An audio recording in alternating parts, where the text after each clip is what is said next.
nabaddu waa shayga maanta dunida loogu baahi badan yahay dadaalada ugu badanna la geliyo Soomaaliya waa qaran ka soo kabanaya colaado sokeeye iyo qaranjab muddo 10 sano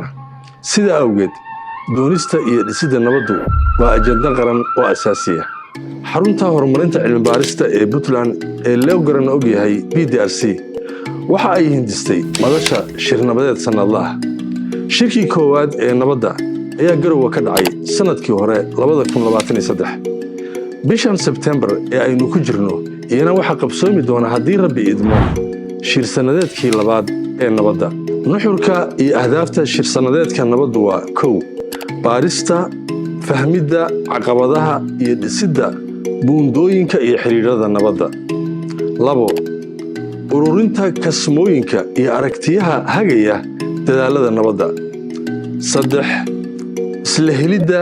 is-afgarad go'aano iyo istiraatiijiyad lagu maareeyo iska horimaadyada dalkeena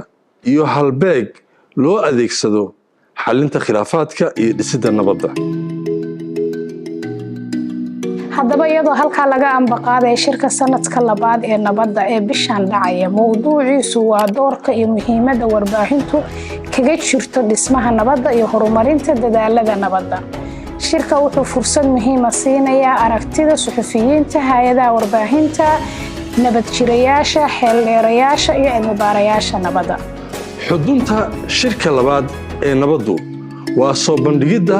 qoraallo aqooneed iyo doodo khubaro kuwaas oo ujeedadoodu tahay in si wanaagsan loo fahmo doorka iyo muhiimadda warbaahintu ay kaga jirto dhisidda nabadda iyo in warbaahinta loo adeegsado aalad lagu horumariyo nabadda iyo mideynta dadka hadafkaas oo warbaahintu ay u marayso dhaqanka nabadda asluub iyo xirfad wanaag warbaahin mas'uul ah waa mowduuc waqtigiisa yimid oo ahmiyad weyn u leh bulsho iyo qaran colaad ka soo kabanaya oo baadi goobaya nabad waarta iyo mustaqbal sugan shirku waxa uu soo dhaweynayaa fikradaha iyo qoraal cilmiyeedyada muhiimka ah ee jilayaasha iyo daneeyayaasha nabadda halka u dambaysa ku soo dhawow shir sanadeedka labaad ee nabadda ee ay marti gelinayso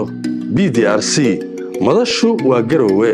milayguna waa 21 September 2024